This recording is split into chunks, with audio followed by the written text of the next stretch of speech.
রাত তখন প্রায় ১১টা। ঢাকার মিরপুরের একটা ছোট্ট ম্যাসের ৩ তলায় টেবিলের উপর ছড়িয়ে ছিটিয়ে রাখা কাগজপত্রের মাঝে মাথা গুঁজে বসে আছে আরিয়ান। আরিয়ান হোসেন, বয়স মাত্র ২২, ঢাকা বিশ্ববিদ্যালয়ের ক্রিমিনোলজি বিভাগের ৩য় বর্ষের ছাত্র। দেখতে খুব একটা বিশেষ কিছু না, মাঝারি উচ্চতা, চিকন গড়ন, চোখে মোটা ফ্রেমের চশমা। কিন্তু এই চশমার আড়ালে যে দুটো চোখ আছে, সেগুলো সবসময় কিছু একটা খোঁজে, সব কিছুর ভেতরে প্রশ্ন রাখে। যেখানে অন্যরা উত্তর খোঁজা বন্ধ করে দেয়, আরিয়ান সেখান থেকেই প্রশ্ন শুরু করে। টেবিলের পাশে একটা পুরনো কার্ডবোর্ড ঝোলানো, তাতে কিছু খবরের কাস্টিং, একটা মানচিত্র আর কিছু ছবি পিন দিয়ে আটকানো। এটা আরিয়ানের শখ, পুরনো অমীমাংসিত কেসগুলো নিয়ে নিজে নিজে ভাবা। পুলিশ যেগুলো ফাইল বন্ধ করে দিয়েছে, সেগুলো নিয়েই তার সবচেয়ে বেশি আগ্রহ। হঠাৎ ফোন বাজলো, অচেনা নাম্বার। আরিয়ান একটু ভুরু কুঁচকালো। রাত ১১টায় অচেনা নম্বর থেকে ফোন সাধারণত ভালো কিছু লক্ষণ না, তবু ধরল। আরিয়ান সাহেব, গলাটা বয়স্ক কিন্তু কাঁপছে, ভয়ে না, মনে হলো কান্নায়। জি বলুন। আমি আমি রফিক মিয়া বলছি, সুনামগঞ্জের হাওয়ারপাড়া গ্রাম থেকে। আপনার কথা শুনেছি, শুনেছি আপনি রহস্য সমাধান করেন। আমার আমার ছেলেকে খুঁজে দেন বাবা। আরিয়ান চেয়ার ছেড়ে সোজা হয়ে বসল। কতদিন ধরে নিখোঁজ?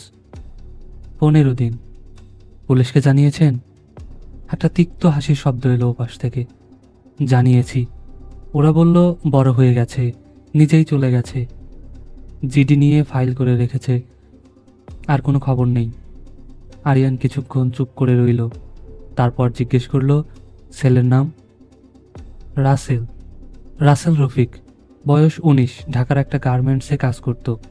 ১৫ দিন আগে ফোন করেছিল, বলল, বাবা একটা বড় কিছু জানতে পারছি, জানলে সব কিছু বদলে যাবে।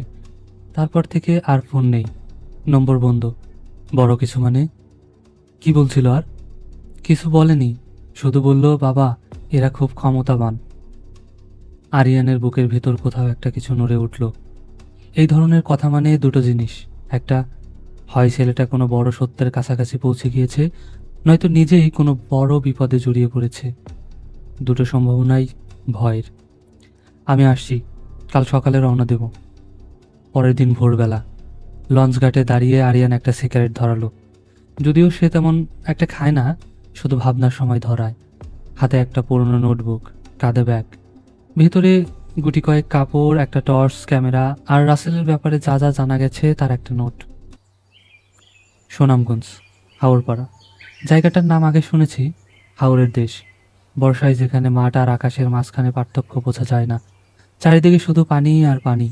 সেই নিঝুম জায়গায় কি এমন রহস্য আছে, যেটা একটা ১৯ বছরের ছেলেকে গিলে খেয়েছে? লঞ্চ ছাড়ল। আরিয়ান রেলিংয়ে হেলান দিয়ে দাঁড়ালো। নদীর ঠান্ডা হাওয়া মুখে এসে লাগছে। মনে মনে সে গুছিয়ে নিতে লাগলো যা যা সে জানে। রাসেল গার্মেন্টসে কাজ করত, সে কিছু একটা জানতে পেরেছে, এবং সেই কিছু একটা জানার পরেই সে উধাও হয়ে গেছে। প্রশ্ন একটাই, কি জানতে পেরেছে সে? হাওরপাড়া গ্রামে পৌঁছাতে বিকেল হয়ে গেল। নৌকা থেকে নামতেই আরিয়ান বুঝল জায়গাটা যতটা শান্ত দেখতে ততটা শান্ত না। ঘাটে ২-৩ জন লোক দাঁড়িয়েছিল।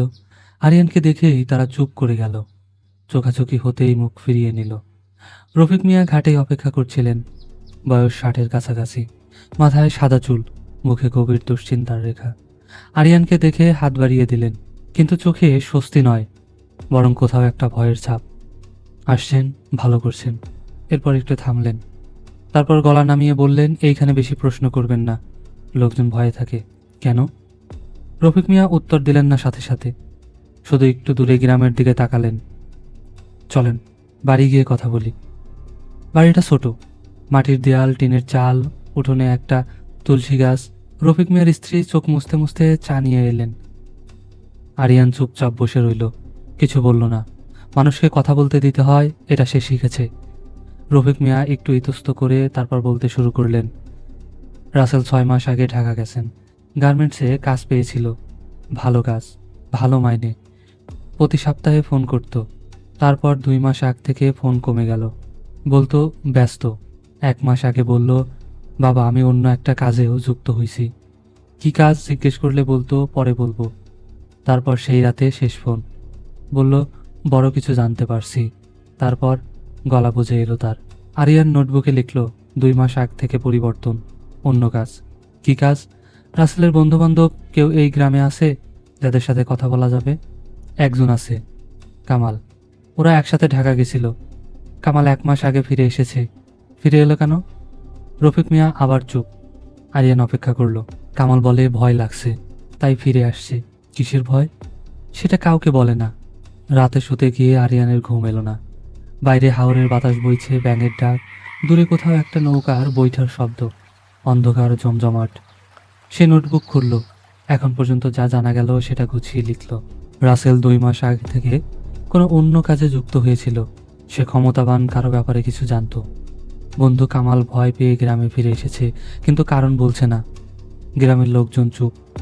কেউ কিছু জানে কিন্তু বলতে চায় না। 3টা প্রশ্ন মাথায় ঘুরছে। 1.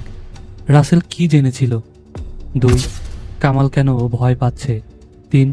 গ্রামের এই নীরবতার পেছনে কি আছে? কাল কামালের সাথে কথা বলতে হবে। বাইরে হঠাৎ একটা শব্দ হলো। আরিয়ান লাফিয়ে উঠে বসল। জানালার পাশে গেল, বাইরে তাকালো। কেউ নেই। শুধু দূরে বাঁশঝাড়ের আড়ালে একটা টর্চের আলো জ্বলে উঠে নিভে গেল। আরিয়ানের বুকের ভেতর কিছু একটা বলল। প্রথম পর্ব এখানেই শেষ হচ্ছে। দ্বিতীয় পর্ব জানার জন্য অবশ্যই চ্যানেলটি সাবস্ক্রাইব করে পাশেই থাকুন। দ্বিতীয় পর্বে রহস্য উন্মোচন হতে চলেছে। বাঁশঝাড়ে আলোটাই বা কিসের, আর কেনই বা ভয় পেয়ে কামাল গ্রামে চলে আসলো।